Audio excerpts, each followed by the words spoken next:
everyone, today is the pre-lecture materials for standardization.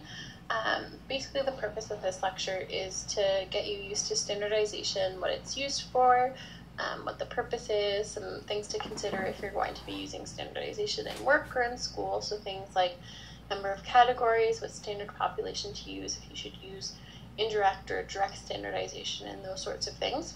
It should also give you a good background if you'd like to have a little bit more information about it rather than just how to calculate standardized rates and risks. So we'll have one example for each type of standardization in this pre-lecture, and then during class we are going to be working through a whole bunch of examples, so by the end you should be really comfortable with standardization. It seems a little overwhelming when you first kind of get into standardization, but the math is actually very, very simple. It's just sort of wrapping your head around the concept first, so hopefully this will help. So if I asked you basically just where you'd like to live based on this graph, you would probably pick Liechtenstein or maybe Cyprus, just based on the very small number of deaths due to skin cancers or all cancers. I know I would like to live somewhere where there's not very much cancer. However, this is just the count of the number of cases. We haven't actually considered a denominator. So when we look at the denominator, so in person years, actually Turkey now looks like the best place to live, as it has the lowest rate of cancer out of all of these countries. So all of this is to show you is remember that the denominator is really important when you're comparing disease rates or risks or prevalence or anything like that across populations. Now one consideration is if it is appropriate to compare these countries as is. So is this a good representation of the death rates in these particular countries? And that's what we're going to talk about today with standardization. So is it appropriate to compare crude rates across populations or across time? So suppose we need to compare mortality rates in two different countries, Sweden and Ecuador.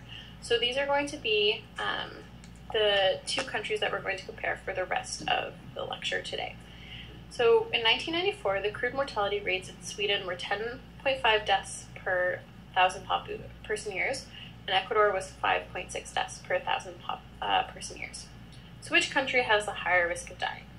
I would say Sweden, as it has almost the double the mortality rate that Ecuador does. However, something that we need to consider is, are Sweden and Ecuador comparable countries? So you might think, well, what would make them comparable? So we need to think about what influences a population's mortality or morbidity. So there are lots of different factors that can influence this. Things like access to healthcare, vaccination or immune status, gender and age, which are probably the most popular ones to control for, socioeconomic status, family structure, access to healthcare, public health policy, ethnicity, education, and where they live. So these are all potential variables that you might want to standardize on because they can influence a population's mortality and morbidity. However, like I just said, gender and age are the most common two variables to standardize on. So based on the plot below, is the demographic structure of the two countries similar? I'll give you a second to look. If we see here, Ecuador has a lot of its population down here in this area. So that means that it has a very, very young population. Whereas Sweden, it's definitely more spread out, but you have a large chunk of the population here in the kind of middle-age categories. But then compared to Ecuador, you have a lot of older individuals in the 50+ range. So the main difference in the structure between these two countries is that Ecuador has a very, very young population, like many developing countries, where Sweden, like many developed countries, has a much older population. So therefore, it's not appropriate to directly compare the crude mortality rates between the countries because they have very different age structures. So now we need to look at crude versus stratum-specific disease measures. So crude disease measures tell us about the disease in an entire population. These can be risks, incidence, rate, prevalence. An example of this would be that mortality rate. So 5.6 per 1,000 person years. That would be an example of a crude disease measure because it takes into consideration that entire population. These measures are easy to calculate, but they're influenced by many factors and cannot always make direct comparisons between populations, and they can be misleading. So we're going to talk about that.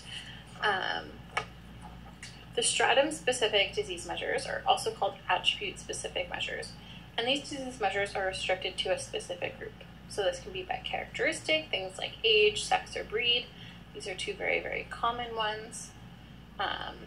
Or by disease or cause, so for example, mortality due to Ebola. These are often stratified based on confounding variables, so we'll talk about that a little bit later. So now we're looking at our crude versus attribute-specific rates. So in these tables, we have stratified based on age. Okay? That's because we now have split the population into 3 age categories: 0 to 29, 30 to 59, and 60 plus. When we look at the entire population, which is right here, this is our crude measure, okay? So this is what we observe for the entire population. And these are our attribute-specific or stratum-specific rates once we calculate them out.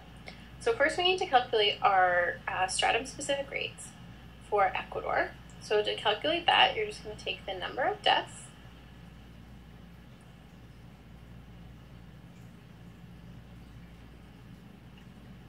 divided by your population or your person time at risk or time at risk. So here we're assuming that they're being followed for 1 year, so that's equivalent to 1,000 person years.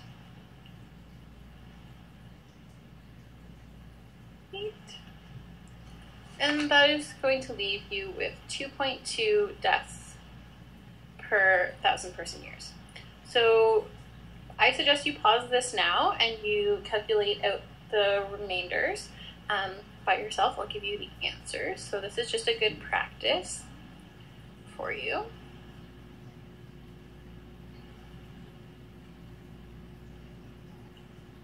Now just note, when you're calculating the crude rate, make sure that you're actually calculating it by dividing the number of events by that population at risk. You cannot add up the stratum-specific rates to get the crude rate. Okay, so please keep that in mind when you're doing exams or your practice questions. Now it's also possible to back calculate. You can get the number of events, or in this case death, by just multiplying the population by the rate. So here it would just be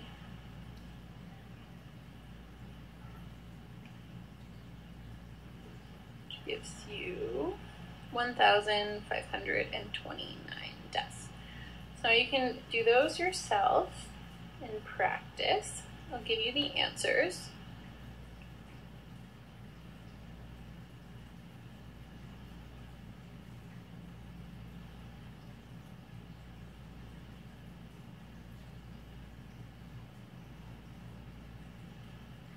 Okay, so now you have your stratum-specific rates, or attribute-specific rates, which are these 3 and these 3.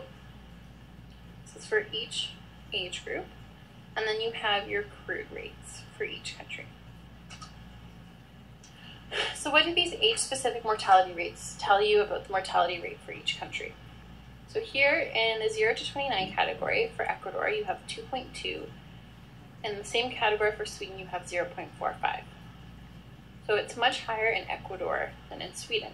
Similarly, when you compare any of the other stratum-specific rates, the rates in Ecuador are much higher than that of Sweden. However, remember the crude rate is lower in Ecuador than Sweden. So we're going to talk about that a little bit. So the age-specific rates for Ecuador are higher than that for Sweden within each age group.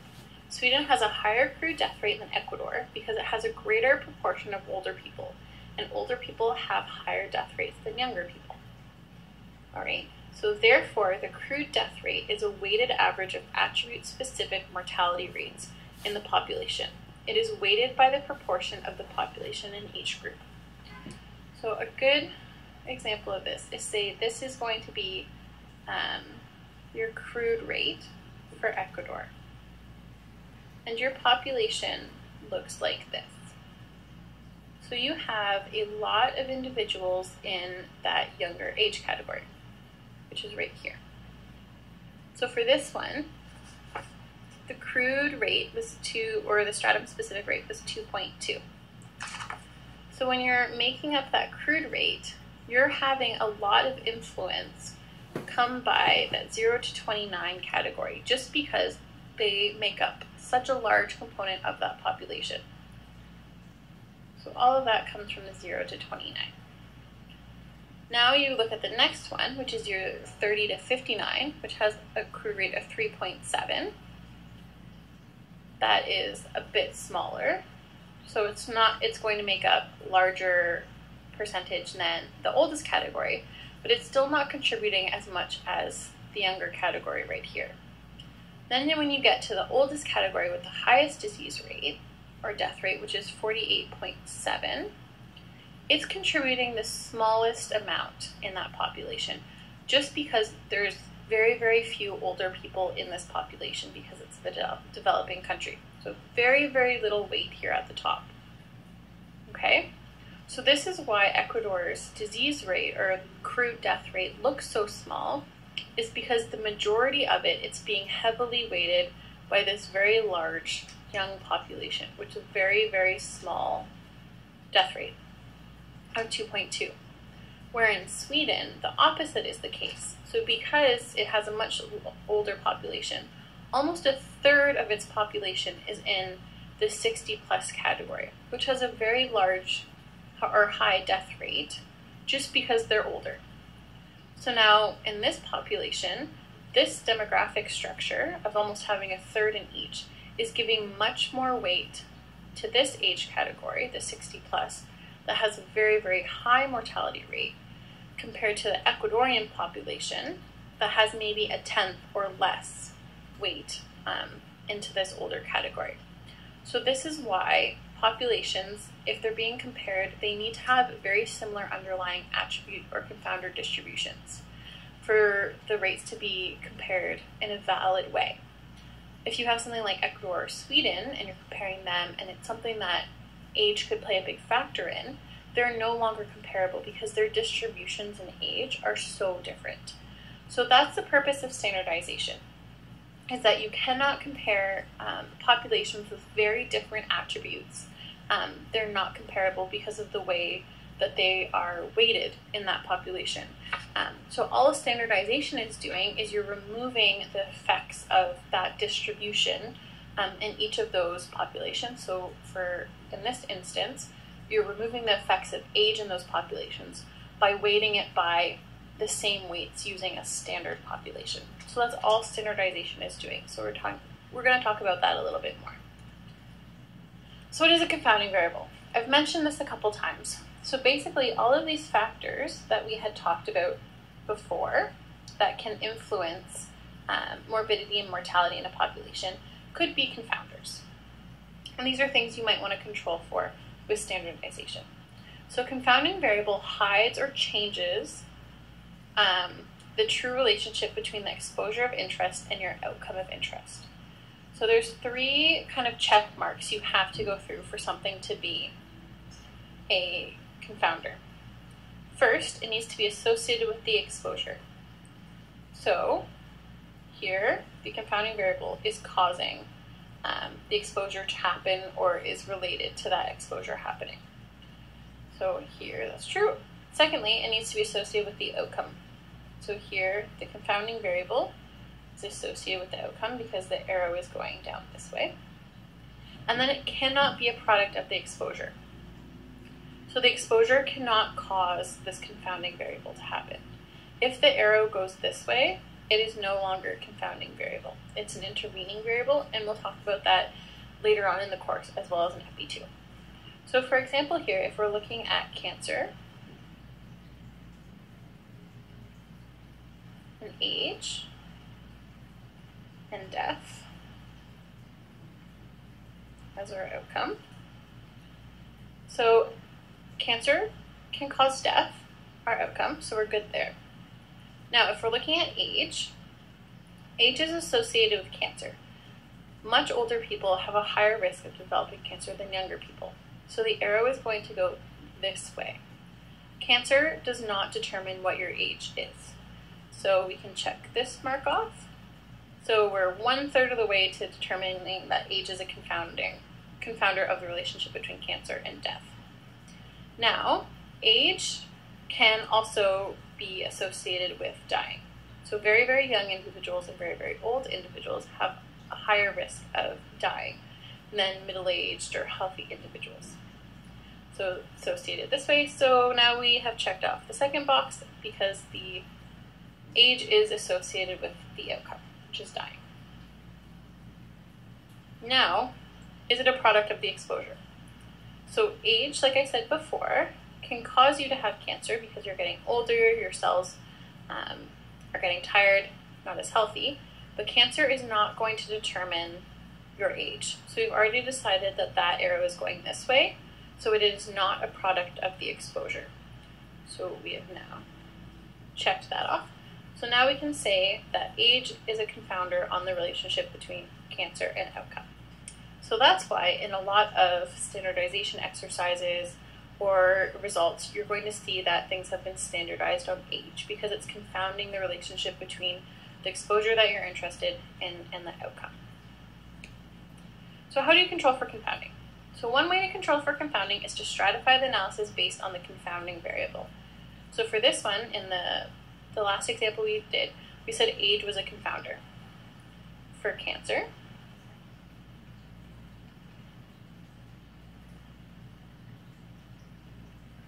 so we are going to want to stratify on age. So all you're going to do is you're going to break up that study population into different age categories. Something like that. Okay, so that would be stratifying based on age. Now, standardization is just a special application of this stratification. You're going to stratify based on that confounder of interest, so say age, and then you're going to just reweight based on a standard population if you're doing direct standardization. So all you're doing is you're just reweighting to make sure that you're removing the effects of this confounder, so you can compare populations adequately. So what is standardization? Basically, all you're doing in standardization is you're removing the effects of differences in the distribution of important variables, so things like confounders or attributes, when comparing two or more populations. The goal is to provide comparable disease measures to be able to compare different populations. You're going to do this by adjusting for variation in known risk factors by calculating weighted averages. This gets rid of the effects of the underlying confounder distributions in the populations under your observation. So basically all you're doing is you're reweighting that distribution of the confounder in the population to be the same for the two populations that you're comparing. You're getting rid of the effects of that confounding variable, so you can look at the differences in a rate without the effect of that other variable. So for example, like we already had, here's your population of Ecuador. Sweden looks more like that. Okay, so they're not comparable. But we have our rates in our different strata. Sorry, that's 3. Rate 1, rate 2. Now, for instance, in direct standardization, we're going to take the observed rates from each of our populations, so Ecuador and Sweden, and then we're going to have a standard population. So this is our new age distribution. We are now going to weight these rates that we observed in our study based on the age distribution of our standard.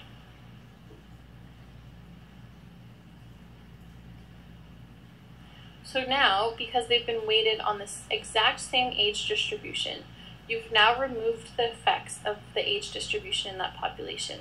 So now you're effectively, all you're doing is you're comparing the rates in Ecuador compared to Sweden, or your two populations, without it being confounded by age. So that's all you're doing in standardization. is you're just reweighting your rates or your risks or whatever your measure is to make sure that they're comparable amongst the populations you're comparing. So why standardize? Diseases affect populations differently depending on the distribution of risk factors.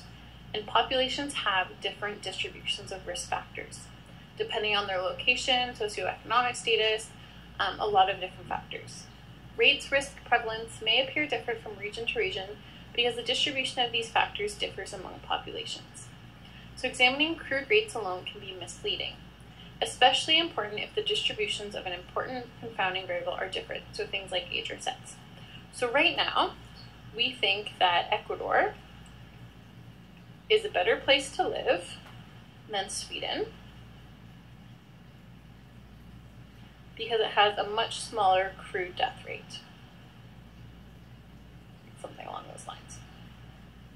But these are just based on our crude rates. So we're going to see in a little bit after we standardize if this is still the case.